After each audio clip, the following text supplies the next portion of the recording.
Hi viewers, I'm Madhavi Reddy. I'm a certified financial planner. So ee roju video financial independent గా ఉండడము, financial ఫ్రీడమ్గా ఉండడం, so రెండిటికి difference ఉంది అండి. So దీన్ని ఎలా అచీవ్ చేయొచ్చు, దీనికి స్టెప్స్ ఏంటి అనేది, so everyone goal is to achieve financial ఫ్రీడమ్ని అచీవ్ చేయాలనేదే ప్రతి ఒక్కరి గోల్ ఉంటుందండి. So first we will discriminate what is this difference. Financial independent అవ్వడము అంటే మీ ఖర్చులకి మీకు సంపాదించుకోవడాన్ని, మీకు ఎంత మీ మీ లివింగ్ స్టాండర్డ్స్ ఎట్లా ఉన్నాయో, మీ అవసరాలు ఎలా ఉన్నాయో దానికి తగ్గట్టుగా మీరు సంపాదించుకోవడం, మీరు సంపాదించిన దాన్ని ఖర్చు పెట్టడము, ఇలాంటి మీకు ఈ సిచ్యువేషన్ మీరు ఈ స్టేట్కి వచ్చారంటే మీకు ఫైనాన్షియల్గా ఇండిపెండెంట్ అయ్యారనేది మనము చెప్పొచ్చు.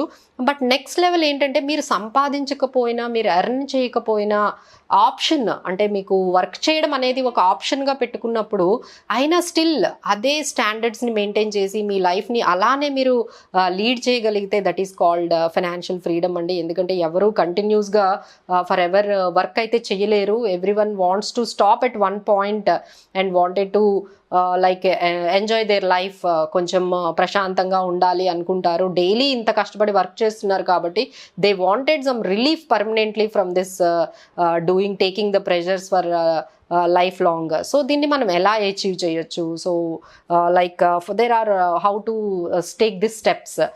సో ఫస్ట్ స్టెప్ ఏంటంటే, first you should have the clarity. మీ బడ్జెట్ గురించి మీకు క్లారిటీ రావాలండి. అంటే మీ ఇన్కమ్ ఎలా ఉంది, మీ ఎక్స్పెండిచర్ ఎలా ఉంది, మీరు సేవింగ్స్ ఎలా చేస్తారు, సో దీని గురించి ఒక క్లారిటీ అనేది తెచ్చుకోవడము, that is first step. Second step ఏంటంటే సెల్ఫ్ సఫిషియెంట్. అంటే మీరు ఏదైతే ఖర్చులు ఉన్నాయో దాని తగ్గట్టుగా, దానికి సరిపడా సంపాదించడం అనేది, మీరు అది కానీ అచీవ్ చేస్తే మీరు సెకండ్ స్టెప్ అచీవ్ చేసినట్టే. అండ్ థర్డ్ స్టెప్ ఏంటంటే లైక్ మీరు ఏదైతే ఉన్నాయో అంటే వెల్త్ క్రియేట్ చేసుకోవడం. అంటే ఒక 6 months to 2 years మీరు సంపాదించలేకపోయినా మీ లివింగ్ ఎక్స్పెన్సెస్ అనేవి ప్రాబ్లం లేకుండా ఉండేటట్లు చూసుకోవడము, that you have achieved the second third step, that is stability. And final one is wealth creation, that any time if you work has become an option, మీకు only మీకు చేయాలి అనుకుంటే చేస్తారు, లేకపోతే చేయరు. బట్ మీ లైఫ్ మాత్రము అదే విధంగా ఏదైతే మీ లైఫ్ స్టైల్ ఉందో, ఏవైతే మీ నీడ్స్ ఉన్నాయో అవి మాత్రం కంటిన్యూస్గా ఫుల్ఫిల్ అవ్వడం అనేదే ఫైనాన్షియల్ ఫ్రీడమ్. సో దానికి మనకి చాలా కన్స్ట్రెంట్స్ వస్తున్నాయండి. లైక్ జాబ్ పరంగా కొన్ని ఇష్యూస్ రావడము, జాబ్ పోవడము, లేకపోతే తగినంత శాలరీస్ రాకపోవడము, ఇలాంటి కొన్ని రీజన్స్ వల్ల మనం వెల్త్ని క్రియేట్ చేయలేకపోతున్నాము. But that is not true. ఎందుకంటే మనీ సంపాదించటము అనేదే, దానివల్లనే మనకి ఫైనాన్షియల్ ఫ్రీడమ్ అనేది రాదండి.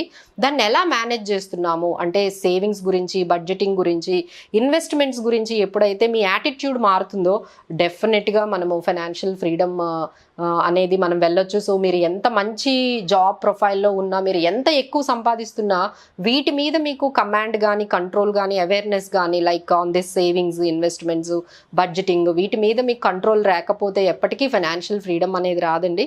సో ఐ నో లైక్ మనకి 18 years ఎడ్యుకేషన్లో ఎప్పుడు కూడా మనం వీటి గురించి ఎప్పుడు నేర్చుకోలేదు కాబట్టి ఇప్పుడు మేనేజ్ చేయడం అనేది చాలా కష్టమవుతుంది. So for that we're there to help you for how to do this. Financial planning చేసే ప్రొఫెషనల్స్ ఉన్నారు, మేము ఉన్నాము. So to help you how to achieve this financial freedom.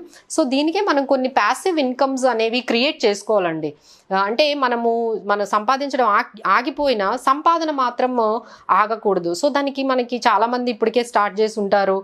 Rental ఇన్కమ్స్ని create చేసుకుంటారు, ప్రాపర్టీస్ని కొంటూ ఉంటారు, దాని మీద వచ్చే రెంటల్ ఇన్కమ్తోని వాళ్ళు చేస్తూ ఉంటారు. లేకపోతే పెన్షన్ని క్రియేట్ చేసుకుంటారు.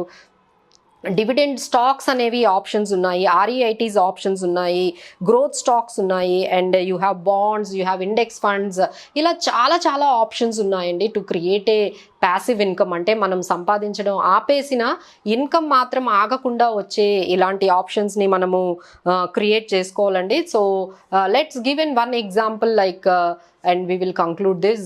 సో 10 crores మీరు పెట్టుకున్నారనుకోండి, అచీవ్ చేయాలి, నాకు ఫైనాన్షియల్ ఫ్రీడమ్ అప్పుడే వస్తుంది 10 crores అచీవ్ చేస్తే అని అనుకుంటే, so if at the age of 60K మీరు 10 crores సంపాదించుకోవాలి అనుకుంటే, ఇప్పుడు మీరు ఏజ్ 20 ఉంటే నెలకి 8,000 పెడితే మీరు ఈజీగా ఆ గోల్ని అచీవ్ చేయొచ్చండి. అదే మీరు 25 years ఉంటే ఎవ్రీ మంత్ 15,000 per month పెట్టుకోవాల్సి వస్తుంది. మీరు 30 yearsకి కానీ మొదలుపెట్టినట్లయితే 25,000 to 30,000 per month మీరు కానీ సేవింగ్ అండ్ ఇన్వెస్ట్మెంట్ చేసినట్లయితే అవుతుంది. And if you are at already 35 years అంటే మీరు మినిమం 50,000 అయినా చేయాలి. సో మనకి దీనివల్ల అర్థమవుతుంది ఏంటంటే ఎంత ఎర్లీగా మనము ఈ బడ్జెటింగ్, సేవింగ్, ఇన్వెస్ట్మెంట్స్ వాటి మీద మనం కాన్సన్ట్రేట్ చేస్తామో ఈజీగా ఈ ఫైనాన్షియల్ ఫ్రీడమ్ అనేది మనకి వచ్చేస్తుందండి. So nobody wants to work forever. So everyone wants to financial freedom. అంటే వర్క్ చేయకపోతే మన నీడ్స్ తగ్గిపోవడం అని కాదు. We have to maintain the same standards and we wanted to be as a, మనం ఏం చేయాలి అనుకుంటే అవి చేయగలగడమే మనము ఫైనాన్షియల్ ఫ్రీడమ్. అంటే మనీ అనేది కన్స్ట్రెంట్ కాకుండా సఫిషియంట్ మనీని మనము క్రియేట్ చేసుకోగలడమే ఫైనాన్షియల్ ఫ్రీడమ్ అండి. So for that if you need any help you can contact us for how to do personal finances and wealth management and financial planning. ఇలాంటి అంశాల మీద మీకు ఏమైనా క్లారిటీ కావాలి అనుకుంటే, ఏమైనా హెల్ప్ కావాలంటే you can messages. So calls చేస్తే we may not pick the calls, but definitely we can come back to you with your messages by replying it. Thank you.